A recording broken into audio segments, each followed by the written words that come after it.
209. Sebelum kita mulai perkuliahan pada pagi hari ini, saya ingin mengucapkan selamat berpuasa bagi yang melaksanakan. Jadi hari ini adalah hari pertama puasa, semoga kita bisa tetap konsisten sampai nanti hari terakhir. Karena kondisinya masih seperti ini ya. Dan sebenarnya kalau dipikir-pikir, kalau misalkan kita melaksanakan puasa dengan baik dan benar sesuai dengan aturan, itu malah akan memperkuat imun tubuh kita. Jadi sebenarnya malah bagus untuk kesehatan. Jadi jangan sampai hanya karena ya kondisi yang seperti ini ya terus jadi tidak puasa. Jadi kalau misalkan tidak puasa ya harus sesuai dengan aturan mainnya ya.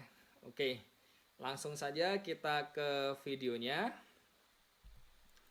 Nah, setelah 3 pertemuan ya sudah kita lalui, saya melakukan beberapa evaluasi dan mungkin harus ada beberapa penyesuaian. Pertama adalah tentang tugas individu. Jadi saya sudah set sebenarnya apa saja yang ingin saya sampaikan, tetapi melihat kondisi yang ada itu jelas tidak mungkin. Oleh karena itu beberapa hal, salah satunya tentang pembahasan soal ujian, itu kemungkinan besar tidak bisa saya buatkan videonya. Tetapi jangan khawatir, karena gradernya sudah sangat baik sekali ya, sudah ditulis rapi, sangat mudah dibaca juga. Jadi terima kasih untuk Saiful yang sudah membantu untuk membuatkan pembahasannya. Jadi nanti sistemnya meskipun tidak dibahas di video perkuliahan, tetapi kalau misalkan itu dibahas di pembahasan yang dari grader tadi, tetap masuk ke tugas individu.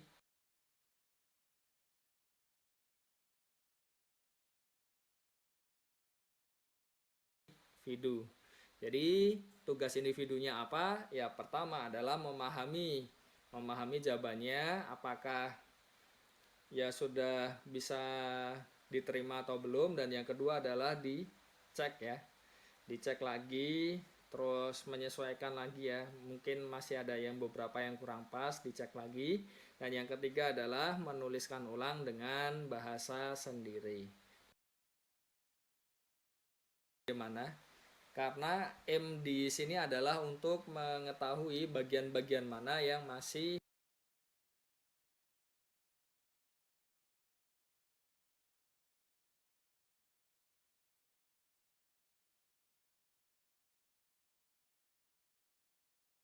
ya lebih cocok dengan siaran tunda seperti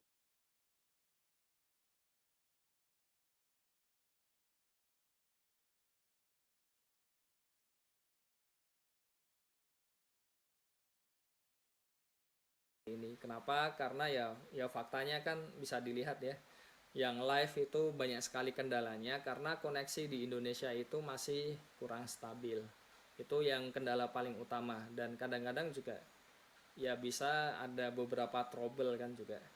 Dan saya lanjutkan, dan juga untuk yang ada juga yang feedback tentang tugas yang langsung dikumpulkan, itu katanya membebani.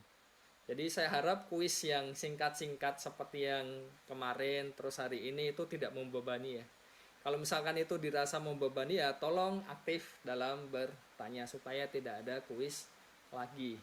Kenapa? Karena ya lagi-lagi tujuan dari kuis itu untuk mengetahui sudah bisa diikuti atau mahasiswa sudah bisa mengikuti atau tidak kan perkuliahannya. Kalau misalkan tidak ada kuis ya bagaimana cara tahunya kan juga. Dan saya asat juga tidak yang sulit-sulit, yang sederhana saja, yang setidaknya dengan kalau misalkan bisa mengerjakan kuisnya ya paling tidak masih bisa mengikuti perkuliahannya. Jadi pesan saya kalau misalkan tidak ingin kuis ya tolong lebih aja ya ke materinya. Tapi sebelum kita bahas materi yang lebih lanjut, saya ingin membahas kuisnya terlebih dahulu. Jadi untuk kuisnya, sebelum kita masuk ke kuisnya, saya ingin mengingatkan terlebih dahulu. Nah, ini. Jadi soal ini kita sudah membahasnya di pertemuan yang lalu. Dan soalnya apa? Buktikan bahwa setiap garis di EG 2, P pangkat N dilalui oleh tepat P pangkat N titik. Sedangkan di soal kuisnya adalah dia di EG berapa? 2,17. Berarti dia harus dilalui tepat berapa titik? 17 titik. Nah, dari situ bisa dilihat kalau misalkan kurang dari 17 atau lebih dari 17 berarti ada yang kurang pas. Oke. Dan selanjutnya, nah ini sudah ada pembahasannya dari gradernya dan ya saya skip untuk yang video pembahasannya. Jadi bisa dicek nanti kalau sudah saya share file PDF-nya. Nah, file PDF-nya kemungkinan besar minggu depan baru saya share setelah pertemuan terakhir. Jadi pertemuan terakhirnya adalah hari Selasa karena Jumat itu tanggal merah ya. Oke. Nah, untuk kuisnya sendiri adalah di EG 2,17 tentukan semua titik yang dilalui oleh garis 11X ditambah 4Y sama dengan sama dengan K ya. Dengan K adalah digit terakhir NIU Anda. Nah, berarti ya titik-titiknya bergantung dengan nilai K-nya di sini. Jadi setiap mahasiswa satu sama lain mungkin berbeda karena K-nya berbeda. Tapi mungkin juga sama. Kenapa? Karena ada 11 mahasiswa, ya kan? Dan kemungkinan K-nya di situ ada berapa? Cuma ada 10. Berarti menggunakan prinsip sarang merpati pasti ada yang ya dapat K-nya sama kan di antara 11 mahasiswa tersebut. Oke, jadi kita mulai saja. Kita start dari list NIU-nya ya. Listnya ini dan kita cek himpunan digit terakhirnya. Kita punya 1, ada 2, terus 3, ini 3, mana 4, ini 4, habis itu 5, 6, 7, apakah ada 8?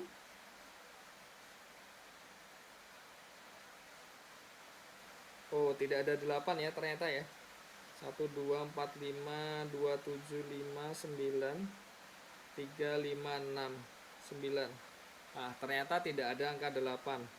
Jadi kita punya 1, 2, 3, 4, 5, 6, 7, 9. Tidak ada 0 juga. Jadi 0 dan 8 itu tidak di sini ya. Jadi di luar. Oke. Selanjutnya akan dicari semua pasangan X, Y yang memenuhi persamaan garis ini. 11X ditambah 4Y sama dengan K. Nah, bagaimana cara mencarinya? Ya, paling mudah adalah dengan membawanya ke bentuk Y sama dengan sesuatu. Kenapa? Karena kalau kita punya bentuk seperti ini, kita tinggal substitusi X dan K-nya, langsung ketemu Y-nya. Kalau misalkan kita langsungan di sini, ya bisa X dan K-nya, tapi Y-nya kan agak repot. Jadi kita bawa ke bentuk itu tadi ya. Nah, pertama masing-masing ruas dikurangkan dengan 11X, berarti kita peroleh ini. Dan selanjutnya adalah 11, negatif 11 itu kan sama saja 6 ya. Ya kan? Karena kita berbicara di GF 17. Berarti kita peroleh plus 6. Dan selanjutnya 1/4 di GF 17 itu sama dengan 13. Berarti di sini masing-masing ruas dikalikan dengan 13. Yang ini jadi 1, yang K depannya jadi 13, dan yang 6X depannya jadi 10. Kenapa? Karena 13 dikali 6 itu kan sama dengan 88. Dan 88 itu sama saja 4 kali 17. Ya kan 78 yaitu yang 4 kali 17. Ya kan cocok kan? 4, 28, 68 ya. 6, 18, oh maaf ini 78. Berarti 4 kali 17 tambah 10 ya di sini ya. Dan sisanya adalah 10, kita peroleh di sini 10. Jadi ini maksudnya tadi 78. 6 kali 13 kan cocok kan? 60 ya. Nah, selanjutnya kita tinggal substitusi nilai K dan X-nya. Pertama, untuk K sama dengan 1, kita peroleh apa di situ? K sama dengan 1 berarti ya kita masukkan X-nya ini semua 0 sampai 16 dan K-nya itu di substitusi 1. Kita peroleh nilai Y-nya seperti ini. Jadi listnya seperti ini untuk Y-nya semuanya. Kita punya 17 tuple di situ, E, Y-nya. Dan bisa kita cek apakah benar. Contohnya kalau misalkan kita ambil ini ya, X-nya sama dengan 4 dan Y-nya sama dengan 2. Apakah betul 11X ditambah 4Y akan sama dengan 1? Karena K-nya 1 kan di situ. Kita cek di sini, kita peroleh apa? Nah, kita punya 11 dikali 4 ditambah 4 kali 2. 11 kali 4 kan 44 ditambah 8 itu 52. 52 sama saja 3 kali 17 ditambah 1. Nah, ini kan 0 kan? Berarti dia akan sama dengan 1. Oh, cocok. Jadi kita peroleh K-nya.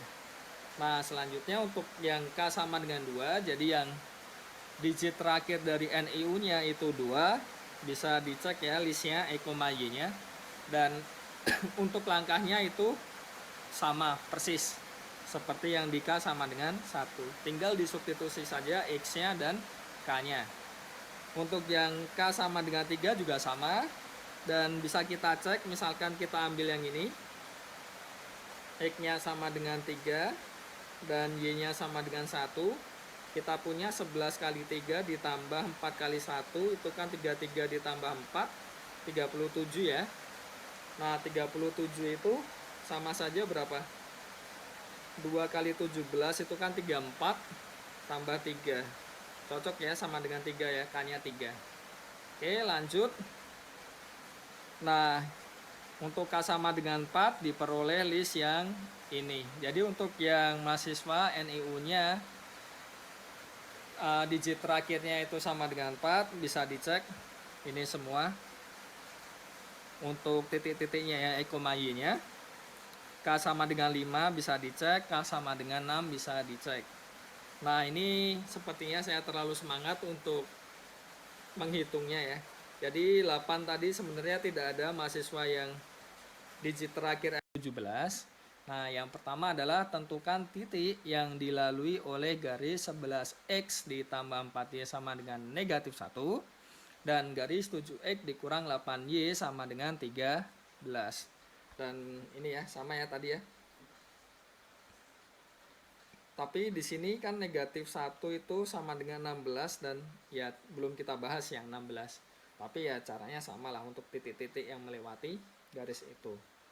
Oke, dari nomor 1 dulu ya, baru selanjutnya nomor 2. Nah, nomor 1 bagaimana caranya? Tentukan titik yang dilalui oleh dua garis ini. Berarti ya sudah, berarti kita punya dua persamaan kan di situ. Kita punya 11X ditambah 4Y sama dengan negatif 1. Juga punya 7X dikurang 8Y sama dengan 13. Nah, dieliminasi saja. Ini berarti dikali berapa ya? Biar mudah. Y-nya dulu saja yang dihilangkan. Ini kali 2, ini kali 1 kan berarti kan. Ini jadi 22X ditambah 8Y sama dengan negatif 2. Ini 7X ya tetap ya. Kurang 8Y sama dengan 13. Kalau ini ditambahkan jadi 29X sama dengan 11. Padahal 29 itu sama dengan berapa?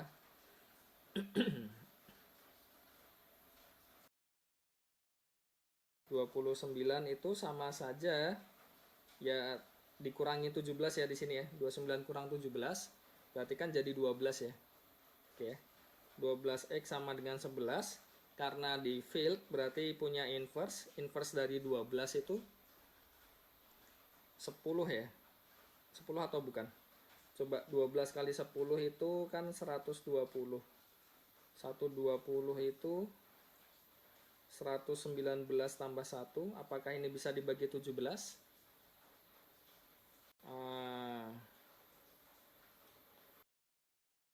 Apakah betul?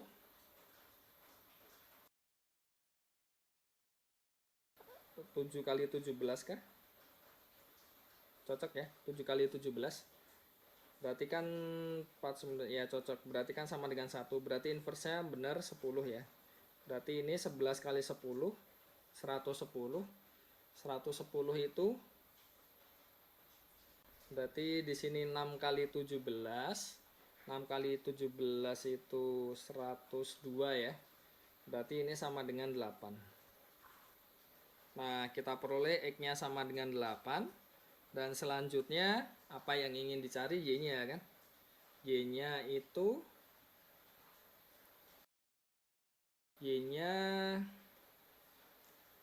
jadi punya X sama dengan 8. Kita punya 7X dikurang 8Y sama dengan 13. Artinya apa di situ? Kita substitusi 8, berarti 7 kali 8 dikurang 8Y sama dengan 13. Ya kan?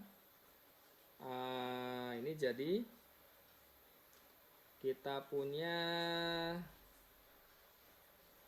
tinggal diselesaikan saja ya.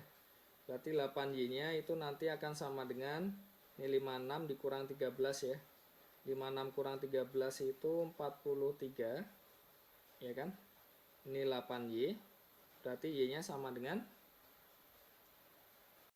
bisa dicek, 8 itu inversnya berapa? Atau ini di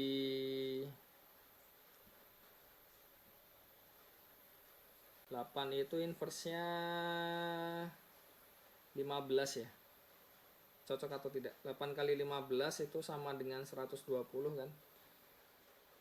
120 itu ya benar. Berarti kan 119 tambah 1 kan? Berarti benar 15. Ini 43 bisa disederhanakan dulu. 17 kali, ya intinya di sini disederhanakan dulu. 17 dikali, ini kan 34, 69 ya. Berarti ini 9 dikali 15 itu sama dengan 135. 135 itu sama saja berapa? Kalau saya punya 8 kali 17 itu berapa? Ini 56 tambah 8, 136 ya. Berarti ini negatif 1, berarti sama dengan 16. Berarti kita peroleh titiknya adalah 8,16. Nah, itu cara kalau misalkan ya mau langsungan. Cara yang lebih mudah bagaimana? Bisa kita pakai yang ini tadi ya. Kan kita punya Y sama dengan di sini 13 kali negatif 1 kan berarti kan. Jadi kita bisa pakai cara itu. Ini bisa diganti dulu lah intinya. Y sama dengan sesuatu, ini juga Y sama dengan sesuatu. Itu juga bisa. Jadi itu cara kedua. Nah, selanjutnya untuk yang nomor 2 ini, ada berapa garis yang paralel dengan 3X dikurang 11Y sama dengan negatif 5. Yang paralel dengan ini, ya intinya adalah dia yang berbentuk 3X dikurang 11Y sama dengan sesuatu.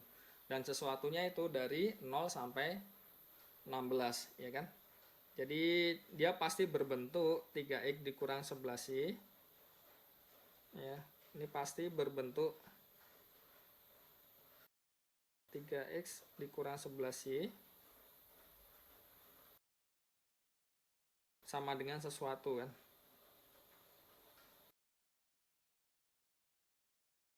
Misalkan C lah. Nah, pertanyaannya di sini, C-nya ini dari 0 sampai 16 atau masih dikurang dengan yang C sama dengan 5 negatif 5 ya tadi ya. Apakah dia dimasukkan atau tidak kan? Ya, jadi pertanyaannya tinggal itu kan berarti. Ini kan sama dengan negatif 5. Nah, bisa didiskusikan ya di bawah ya. Ini menarik karena sekalian saya ingin melihat apakah sudah paham konsep dari sejajar atau belum. Jadi intinya C-nya itu pilihannya ya setidaknya ada 16 lah. tinggal pertanyaannya negatif 5 masuk atau tidak kan. Jadi antara kemungkinannya di sini ada antara 16 atau 17. Jadi tolong coba komen di bawah negatif 5 masuk atau tidak untuk yang kasus ini. Apakah dia menjadi garis yang sejajar atau tidak. Oke ya. Nah, selanjutnya oke. Pertanyaannya ada satu lagi itu kan, itu seharusnya. Tentukan persamaan garis yang paralel dengan ini tadi dan melalui titik 2, negatif 9. Berarti dia melewati 2, negatif 9. Nah, kita punya 3x dikurang 11y sama dengan sesuatu. X-nya diganti 2 dan y-nya diganti negatif 9. Sederhana kan sebenarnya. Jadi tinggal dimasukkan. Nah, coba dihitung sendiri saja ya. Intinya kita bisa peroleh C-nya itu nanti akan sama dengan 8. Jadi cuma hitung-hitungan biasa sama seperti yang sebelumnya. Jadi pertanyaan di sini ya pertama adalah yang tadi, apakah negatif 5 masuk atau tidak, termasuk yang apa? 3x dikurang 11y sama dengan negatif 5, apakah dia paralel atau sejajar dengan 3x dikurang 11y sama dengan negatif 5 atau tidak kan? Itu pertanyaan pertama. Dan yang kedua adalah bagaimana perhitungan yang di sini. Jadi tolong dilengkapi untuk yang tugas individunya. Karena ya sekalian lah untuk mengetes apakah sudah paham atau belum kan. Meskipun ya sudah dibahas kan. Oke, itu saja untuk yang geometri bidang hingga. Dan kita lanjut ke topik selanjutnya adalah persegi Latin atau bahasa Inggrisnya adalah Latin squares. Dan di sini saya prefer untuk singkatannya menggunakan LS ya. Jadi singkatannya prefer ke yang bahasa Inggrisnya. Jadi kita punya persegi Latin, ordernya n, itu adalah n kali n sel persegi kecil yang diisi n simbol yang berbeda, sehingga masing-masing simbol tersebut muncul tepat sekali di setiap kolom dan di setiap baris. Oke ya. Nah, apa maksudnya? Paling mudah ya pakai contoh saja. Jadi misalkan kita punya persegi Latin order 6 seperti ini. Kita cek ya. Di kolom pertama A-nya hanya ada 1. Kolom kedua A-nya juga 1. Kolom ketiga A-nya 1. Kolom keempat, kolom kelima, kolom keenam.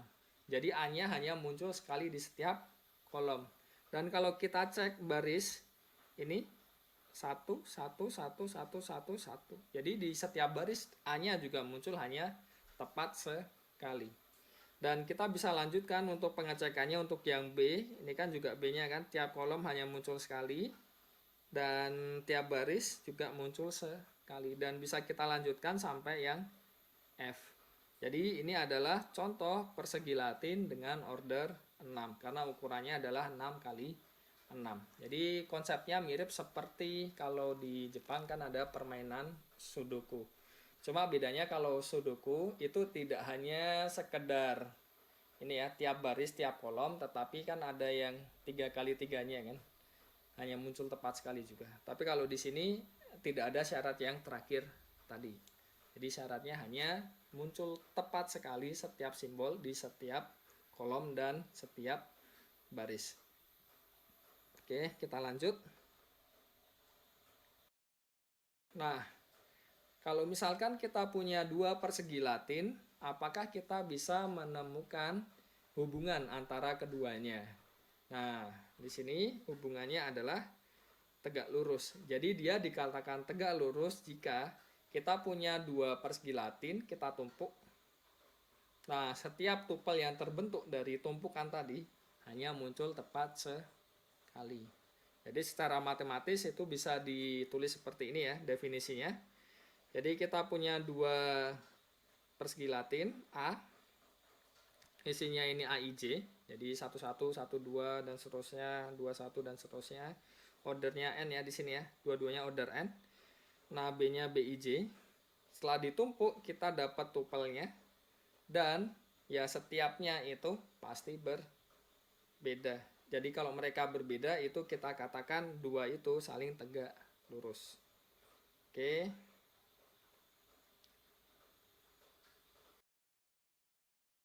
Jadi apa maksudnya? Contohnya ya, kita punya dua persegi latin di sini. Ini kan jelas ya, ini satunya muncul sekali, duanya juga muncul sekali kan, tiap baris tiap kolom, tiganya juga, empatnya juga, ini bisa dicek juga, dia juga Latin square. Nah, kita buat di sini 1, 2, 3 garis. Ini juga 1, 2, 3. Jadi kita masukkan dulu semua yang di sisi kiri di sini. Ada 1, 2, 3, 4. Ada 4, 1, 2, 3. 3, 4, 1, 2. Dan 2, 3, 4, 1. Selanjutnya yang dari sisi kanan saya punya 3, 4, 1, 2, 1, 2, 3, 4, 2, 3, 4, 1, 4, 1, 2, 3. Dan bisa dicek setiap masing-masing ini. Jadi kalau misal mau ditulis sebagai tupel ya berarti kita kasih kurung ada komanya kan. Tapi juga bisa ditulis seperti ini ya. Nah, bisa dicek masing-masingnya hanya muncul sekali. Contohnya di sini 1, 3. Apakah ada lagi 1, 3? Oh, ada. Berarti ternyata dia tidak tegak lurus. Nah, di sini juga ada, cek lagi ya, apakah ada yang lain? Sebenarnya satu saja cukup. Tapi untuk meyakinkan saja, apakah masih ada lagi? Nah, ini ada 24. Oh, ada juga. Berarti bisa dilihat ya, tidak hanya satu malah, lebih dari satu yang sama. Nah, kalau ingin dia tegak lurus, kita harus punya ketika ditumpuk itu tadi, masing-masing itu munculnya hanya tepat sekali. Jadi ini adalah contoh yang tidak tegak lurus. Oke, ini contoh yang tegak lurus. Kenapa bisa seperti itu? Bisa kita cek. Ini 1, 2, 3, 4. Kalau saya punya 1, 2, 3, 4 ya. Jadi bisa saya salin 3, 5, 2, 1, 4, 5, 2, 1, 4, 3, 2, 1, 4, 3, 5, 1, 4, 3, 5, 2, 4, 3, 5, 2, 1. Untuk yang satunya saya punya 5, 1, 3, 2, 4, terus 3, 2, 4, 5, 1, selanjutnya 4, 5, 1, 3, 2, dan 1, 3, 2, 4, 5, dan yang terakhir 2, 4, 5, 1, 3. Jadi bisa kita lihat di sini apakah 3, 5 muncul lebih dari sekali. Bisa dilihat ya, tidak ada ya 3, 5 ya. Apakah 5, 1 muncul lebih dari sekali? Tidak juga. 23, apakah ada lagi? 23, tidak ada. 1, 2, apakah muncul lagi? Tidak ada. 4, 4, apakah muncul lagi? Tidak ada. 5, 3, tidak ada lagi. 2, 2, tidak ada ya. 4, 5, tidak ada.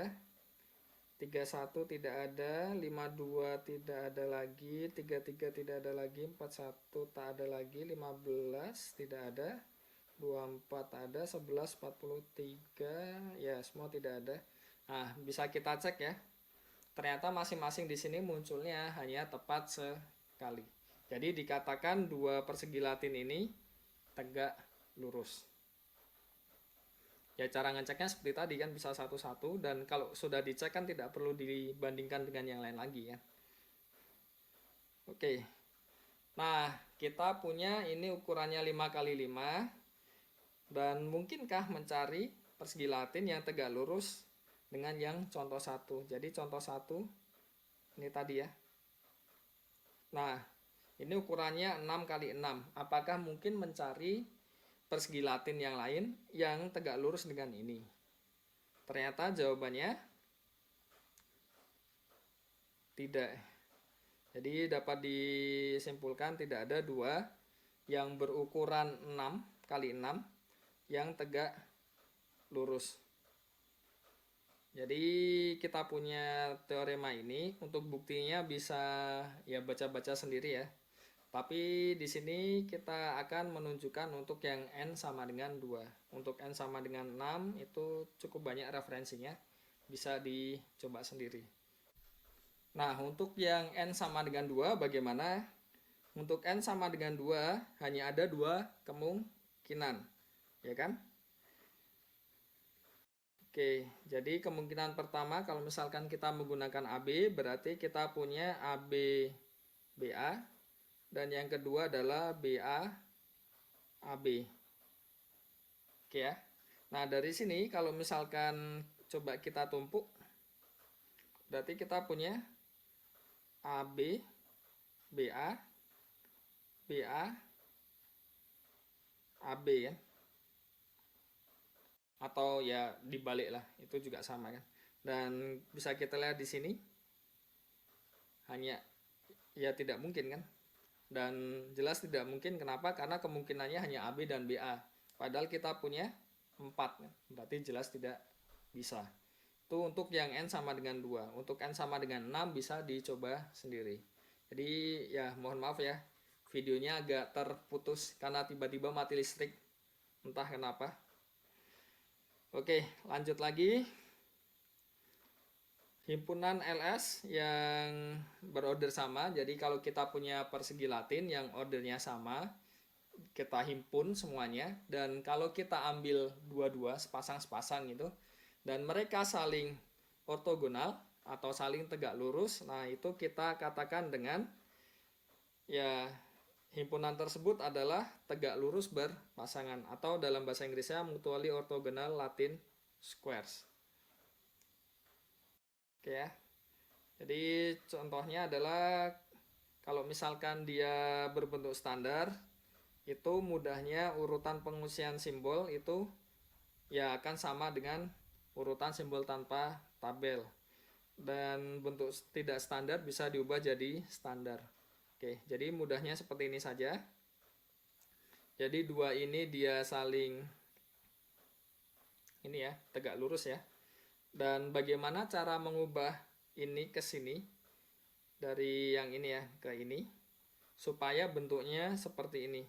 Jadi bisa dilihat urutannya di sini 1 2 3 4 5. Dan di sini juga kan kalau dilihat urutannya 2 3 4 5 terus baru 1. Jadi seperti hanya digeser saja. Ini kan juga kan 3 4 5 1 2 kan geser saja. Ini juga 4 5 1 2 3 dan seterusnya. Nah, bagaimana cara merubahnya? Ya kita swap saja. Jadi di sini kita sama saja merubah 3 jadi 1 ya. Kan kalau misalkan masing-masing muncul tepat sekali, terus entry-nya itu ditukar sama yang lain, kan pasti munculnya juga masih tepat sekali ya. Jadi kita bisa tukar 3 jadi 1, terus 5-nya jadi berapa ini? 2. Ya kan 5 jadi 2, terus 2 jadi 3, 1 jadi 4, dan 4 jadi 5. Nah, kita peroleh urutannya jadi seperti ini dalam bentuk standar. Dan bagaimana dari sini ke sini? Kita bisa ubah 5 jadi 1, 1 jadi 2, 3-nya tetap ya. Terus 2 jadi 4, dan 4-nya jadi 5. Ternyata urutannya dia akan sama. Bisa dilihat urutannya. Oke, lanjut. Nah, ini latihan ya, bisa dicoba bagaimana cara mengubah ini jadi bentuk standar. Bisa dicoba sendiri. Dan ternyata kita tidak bisa menemukan himpunan yang memuat lebih dari n dikurang 1 persegi Latin order n yang berpasangan tegak lurus. Jadi maksimal itu ada n-1. Kalau misalkan lebih dari itu tidak mungkin. Jadi karena ada yang banyaknya n kurang 1 dan ada juga yang kurang dari itu. Nah, yang banyaknya sama dengan n kurang 1 itu kita sebut dengan lengkap. Jadi di sini kalau misalkan ada n dikurang 1 persegi Latin order n yang dia berpasangan tegak lurus ya, itu disebut himpunan lengkap. Karena maksimalnya kan tadi n-1 dan ternyata kita dapat n-1 kan, berarti kita dapat semuanya lengkap. Nah, untuk sifatnya kalau misalkan n-nya prima pasti dapat ditemukan himpunan lengkap dari persegi Latin yang secara berpasangan tegak lurus atau MOLS-nya tadi ya. Nah, bagaimana cara mengkonstruksinya? Ya, intinya adalah kita bisa menggunakan di lapangan Galois ya, GFP pangkat S. Jadi bisa dilihat ya, lapangan Galoisnya itu bisa diaplikasikan di geometri bidang hingga dan juga di sini. Jadi kalau misalkan kita punya GFP pangkat S itu ada P pangkat S anggota, dan misalkan anggotanya itu alfa 0 yang sama dengan 0, alfa 1 sampai seterusnya sampai alfa n-1. Intinya adalah dari bentuk yang 2, 3, 4 dan seterusnya sampai di sini P pangkat S-1 ya. Nah, itu bentuknya digeser-geser. Jadi kita menggunakan yang bentuk standarnya. Nah, menggesernya seberapa banyak? Sebanyak ini, alfa T. Jadi yang alfa T-nya 1 ya kita sebut yang L1, alfa T-nya 2 ya L2 dan seterusnya sampai ya N-1 kan. Itu inti konstruksinya. Untuk buktinya bisa dicoba sendiri dan ternyata tidak hanya yang P saja N-nya prima, tetapi juga pangkat dari prima juga mempunyai sifat yang sama. Untuk contohnya kita punya di sini ya. Jadi kalau n-nya 5 ya kan, berarti maksimalnya paling banyak berapa? Kan berarti 5 dikurang 1 sama dengan 4. Ini paling banyaknya, yang saling dua-duanya ortogonal kan, kalau diambil berpasangan 2. Nah, di sini untuk L1-nya kita punya starter awalnya sama ya di sini ya, 1 2 3 4 5 dan digesernya sekali. Jadi bisa dilihat di sini satunya menggeser ke kiri, jadi di sini sisanya ya 2 3 4 5 kan. Terus selanjutnya satunya geser lagi, satunya geser lagi, satunya geser lagi dan gesernya sekali-sekali. Dan di L2 di sini bisa dilihat gesernya 2. Berarti satu geser 2 kali, berarti kan tiganya di sini jadi di sini kan. Dan seterusnya. Untuk yang ini kita punya dia geser 3 ya. Satunya kan berarti jadi di sini dan di paling kiri jadi 4. Dan ini lanjut lagi dan seterusnya. Jadi kita punya 4 yang kalau kita ambil dua-dua dia jadi saling ortogonal. Nah, untuk aplikasinya sebenarnya cukup banyak ya, terutama di bidang kriptografi terus coding teori, tetapi karena keterbatasan waktu jadi tidak saya bahas. Kalau misalkan berminat bisa baca-baca sendiri karena ya khususnya tentang ini ya, untuk mengkoreksi kode itu juga bisa menggunakan persegi Latin ini. Oke, mungkin sekian perkuliahan hari ini. Selamat